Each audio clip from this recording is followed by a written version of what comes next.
PACCo, donc c'est un gros projet européen qui nous lie avec les Anglais sur le changement climatique avec l'avancée de la mer, comme on sait tous sur nos territoires. Ce projet européen unit deux vallées, la vallée de la Seine en France et la vallée de l'Otter en Angleterre. This whole area is surrounded by embankments that were built about 200 years ago to create farmland, and it's reclaimed from the estuary.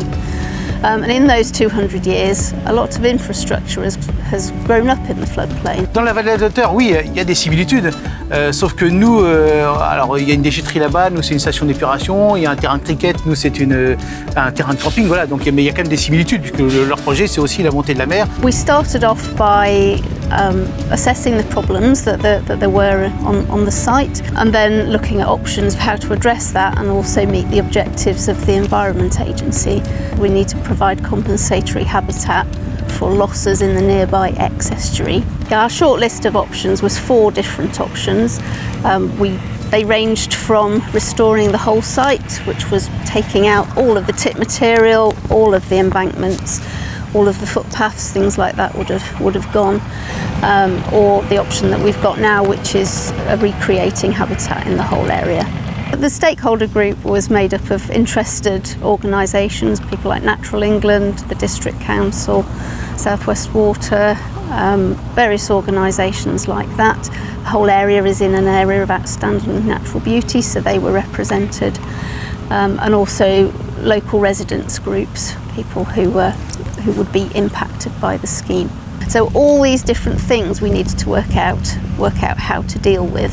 I think the work we've done with both the stakeholder group and the planning committee really paid off because the planning permission was approved unanimously. La région est impliquée dans ce projet à double titre. Alors d'abord, il y a le soutien que nous avons au territoire, qui est un territoire en mutation, c'est un territoire littoral et qui est bien évidemment fait face aux conséquences du réchauffement climatique. Donc nous aidons ce territoire à être résilient, c'est le mot à la mode. Et puis nous intervenons au deuxième titre par le syndicat mixte du littoral normand, qui est le bras armé du Conservatoire du littoral et qui est largement financé par la région Normandie. Donc, des deux côtés, nous essayons d'apporter un maximum d'aide à ce très beau projet. It is incredibly unique in terms of working alongside nature because there's numerous instances of where neither aspect is being prioritised over the other. So just one example of this is the buffer zones that have been applied when priority species have been uncovered. La création d'une station d'épuration de 4300 équivalents habitants sur le site de la commune de Longueuil et donc la création de plus de 30 km de réseau permettant la collecte de plusieurs communes. Et l'objectif de l'ensemble de ces opérations-là est la déconnexion de 5 sites aujourd'hui épuratoires qui sont défaillants ou aujourd'hui qui créent des nuisances sur le milieu qui ont été identifiées. It won't be the same for every project, but in this particular instance, there was a combination of funding. Some of the money is coming from what's called flood defence grant in aid. So that's essentially government funding. In addition, we've reduced the demand on the public purse by attracting the external funding from Interreg.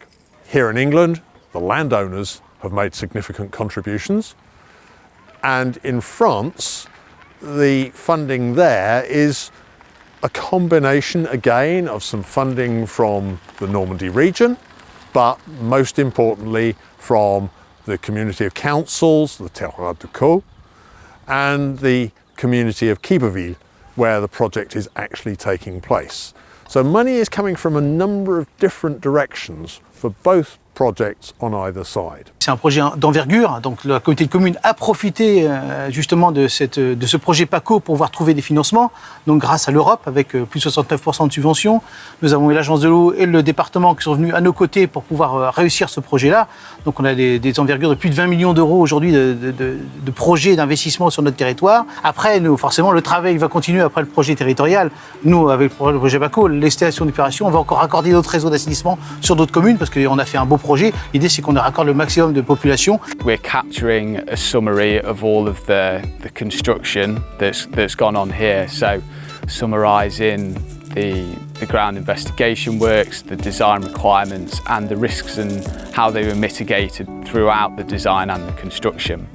And that forms just one chapter of a wider PACCo guide that summarises through socio-economic analysis and stakeholder engagement. We've already collected baseline data on the habitats and the wildlife and also the socio-economic value. This is a long-term project, so although PACCo will be delivered in 2023, the research won't stop there. It's going to be really important that we monitor how things develop as it goes forward from 5 years, even 10 years and beyond.